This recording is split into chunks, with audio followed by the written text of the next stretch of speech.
And in my presence, they were beating another Nigeria and other countries, because there's Uganda and other countries were there, Ethiopia and all that. When I could not cope with the harassment, if I did not leave, I'm sure is that the man forced me to have sex with me, or he killed me, because I'm nobody to them. To them, they will be telling us that they own us for that 2 years. They can actually do anything they want. As actually they've paid for our own life in our own country, so they can actually do anything they want for us. 99% of ladies out there, Arab country, they are using them as a slave. And if everybody is comfortable being in Arab country and does not want to come back home, the person is actually having sex with the boss. So that is the deal over there. You have sex, you exchange it with your peace. You don't have sex, then you don't have peace.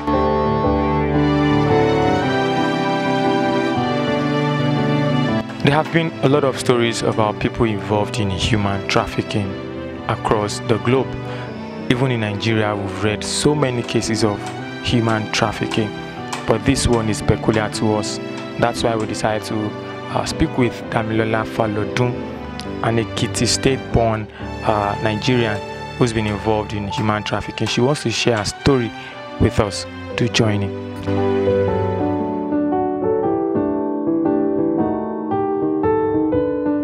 My mom and dad were separated before the issues, but I lost my dad first. 3 months later, I lost my mom. My dad was working at Abia State, and that was where we lost him. And probably my mom and dad would talk once in a while. So I could not finish my exams. I need to drop out from school, and that was how my ordeal started. So, what is this ordeal that you said started? Tell us your story. What actually happened?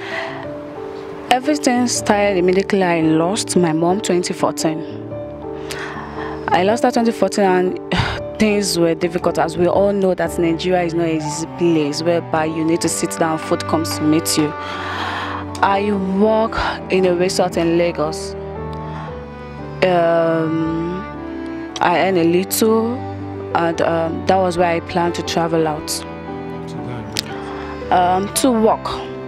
Probably to start a new life. You know, some people think that leaving your country or going out there is a better way for you to start a new life, and that was what I was thinking then, because I was so young to think straight. And then I meet an agent named Mr. Yomi. He introduced me to one Elijah. So, though we were duped at first, so that was the reason why Mr. Yomi introduced Oman to us, to me. Oman is a country close to Dubai and Saudi Arabia. It is an Arab. Yes, he introduced me to Oman. So then, when there is no hope for me again, so I decided to go there. Our plan was to go there, work not as an housemaid, but probably any other work, maybe as a waiter, cleaner, or any other work that can fetch out a lot of money for me to come back home, continue my education, and do some other things. So at the airport, you know, we were treated like a queen.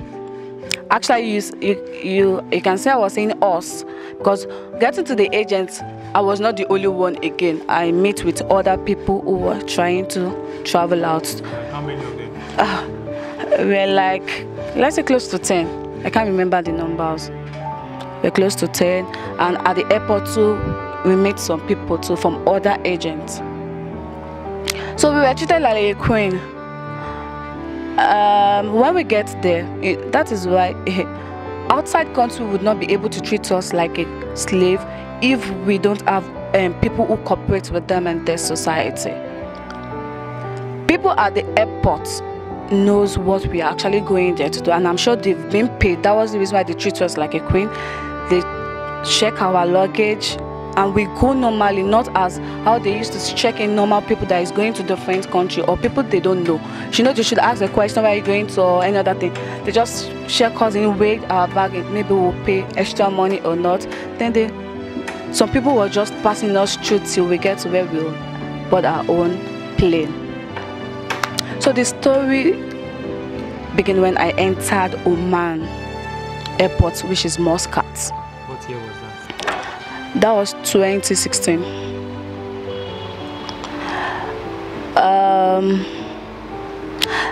Someone was actually waiting for us at the airport. An agent over there was waiting for us. And getting there, they called our name and we went to meet there. We thought, wow, so that means the agent in Nigeria was actually saying the truth, that someone would pick us up. Wow, that's good, not knowing that we are entering the main wala. So they collected our international passports, and we were told that the next day the family we are going to work with will come pick us up. But before then, we were given a note, an agreement form that we are going to work there for 2 years, 2 good years. So we signed, not knowing what we're actually going into. After we signed, that was when we were told that someone would come and pick us up. Then we started asking a series of questions, type of work, where and other. And the agent was like, were you not told that you guys are coming for an housemaid job? They call us Shangala. Our name over there is Shangala. And the meaning of Shangala is slave, which Yoruba people call Eru. So, we can't actually know the meaning immediately we get there. Not even the Arab language. I joined. It's now only me and I myself alone with my creator. Then I joined the first family. The family the madam was so nice, but the oga was something else. Are they Arabs or Nigerians? Arab country. The oga is the kind of person that is always at home 24/7. It's the madam that do go to work and feed her family. So once she's out, I will start fixing my L. And immediately she comes back, she'll be like, you never work, you never do anything. Because I won't be able to do anything, not even clean the house or do any. What is the hell? What is the hell that you used to? Asking me, want to sleep with me. Then, I need to run out of the house, wait outside till Mother comes back. Even if it takes 10, 11 hours, I don't care, I will stay outside. And when Madam comes, she will start saying that, why have I not been doing this and that? And I cannot explain because I cannot speak Arab. And she doesn't understand English very well. She only understands the tip. So even if I'm expressing myself, I'm only deceiving myself. And she cannot believe me. Not at all. I passed through a lot of challenges because of they follow the instruction of the husband. The husband would be like, this girl, she's bad and all that. I won't eat. Most times she would seize her food. Once the children are playing, they pour me water, they do all sorts of nonsense. And Oman is a country whereby you don't work for one family, you work for extended family. And the madam mother has like close to, let's say, 19 children. I walked through 10 children, 3 homes. Once I'm done with the cleaning of the house, and that person will come and pick me up, I will go to another house to work. How much were you paid? 80 riyals. How much is that in Nigerian currency? 40,000. Then, yes. It depends on the, what's it called? The way they change Naira, their own currency to our own currency. So it depends on how they change it. Wait. So most times it's always 50, most times it's always coming down. Wait, was it all the houses that you collect in the 40,000? No, just Yes, just for more. Yes. So for the other houses that you were going, they were giving you the same amount? No, they're not giving me same. They pay me just to do all the choices. Yes. And when I could not cope with the harassment, if I did not leave, I'm sure is that the man forced me to have sex with me, or he killed me, because I'm nobody to them. To them, they will be telling us that they own us for that 2 years. They can actually do anything they want. As actually they've paid for our own life in our own country, so they can actually do anything they want for us.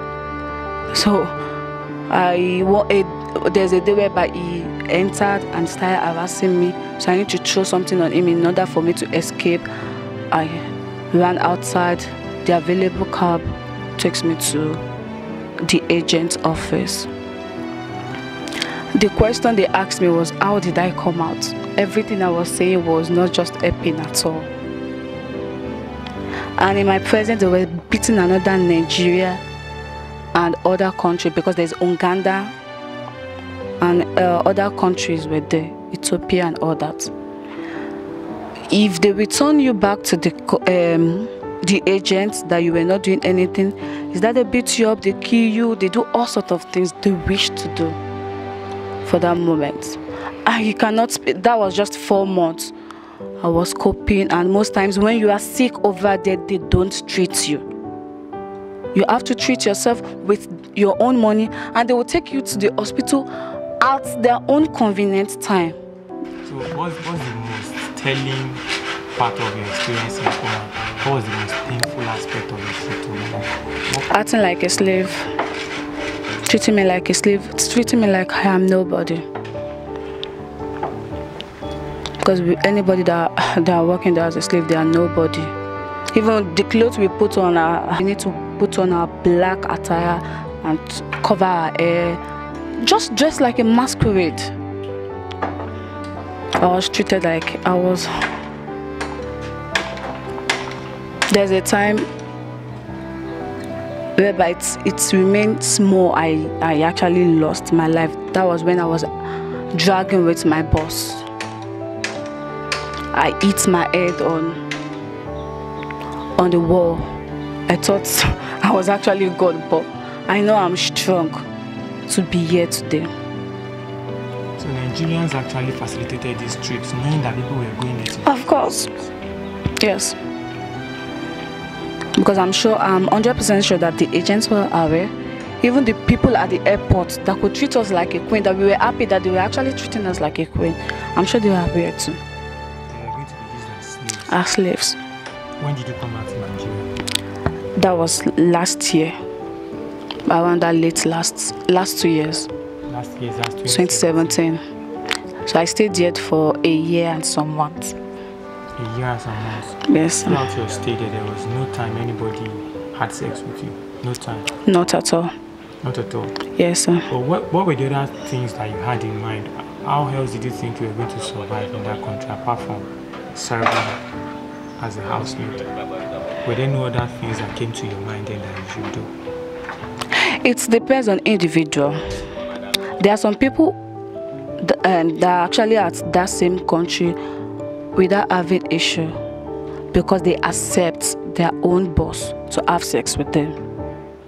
They won't have issue because once you are able to have a good relationship between your own boss, definitely you have a good relationship with the madam and the entire family. But you know, everybody does not come from the same home. We are all from different background. But let me tell you this: 99% of ladies out there, Arab country, they are using them as a slave. And if everybody is comfortable being in Arab country and does not want to come back home, the person is actually having sex with the boss. So that is the deal over there. You have sex, you exchange it with your peace. You don't have sex, then you don't have peace. You don't have rest of mind over there. So how did you come back to Nigeria? When I was coming back, when I was inside the cab heading to airport, I did not believe I'm actually coming until I entered the plane, because they actually deceive some girls to enter that same cab to the airport, and they are nowhere to be found. So I was actually praying that, yes, God, this is my second stage. I want this one to be real. I want to go back home. And thank God I am here. Okay, before you went to Oman, if you had your way, what would you have done? Like, what would you have loved to do in life when you were growing up, much younger? What were your plans? Before Oman? Yes. You know, of course, if there is not anything that has to do with the death of my parents, I would actually finish up. And I have this motive that helping people, having my own foundation, my empowerment center, helping people, which I will still do that. That is why I studied biz admin, in order to have my own business.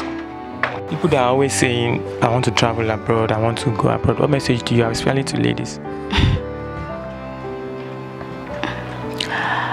I would tell them that if they're actually drinking Gary, I'm sure that that's the lowest food we have in our country. If they're drinking Gary and they are happy with their family, they should go on with it. Because being here, we have our own freedom. Even people that are coming to our country here, like Togo, all these people that are coming into our country to work for someone as an housemaid, they have their freedom, because once they get out of that room and go to the police station, someone can actually help them, and they learn to meet people every day. So there is freedom in our country. So I will advise them not to be in an haste to leave this country, most especially to Arab country. But fine, if they have family over there, they can go. If they have family not in Arab country, I'm not talking about Arab country, but other country. If they have family over there, they can go. But if you have no one over there, study. Stay in your country, go to school, focus, believe in your dream and work towards your dream. Because there's a difference between believing in your dream and sitting down home without nothing. Believe in your dream and work towards it. And I believe you will achieve that. How much did you spend in total traveling down? 600,000. 600,000. That was what you gathered then. Yes, to travel. Now that you know better, what would you have done with 600,000 if you had it? What I was planning to do now, 600,000 will go a long way, because I will open my own shop whereby I will be selling on fabrics, because I love anything that has to do with fashion. I will open a business selling of fabrics, different type of fabrics, Ankara, materials, lace, and all that. I have my own machine. Be creative and be sketching out my own design. Put it out, name it, and start selling it. Then when I know that for like 3 months, I started to set up my own self, I'll bring in some orphan people who I know they need more. They need someone to take care of them, or the widow girls. Bring in like 3 people. You know, I need to start from certain level. I know I can't take care of and do. Then I bring in 3 people. I train them on how to sew and sell clothes. Then the next 3 months again, they work for me in order to gain back the money and everything. And after 6 months, I free them. And if with God doing, if I have money, I can actually buy them machine so that they won't leave empty. That will have been my plan. Definitely, I regret going to Oman.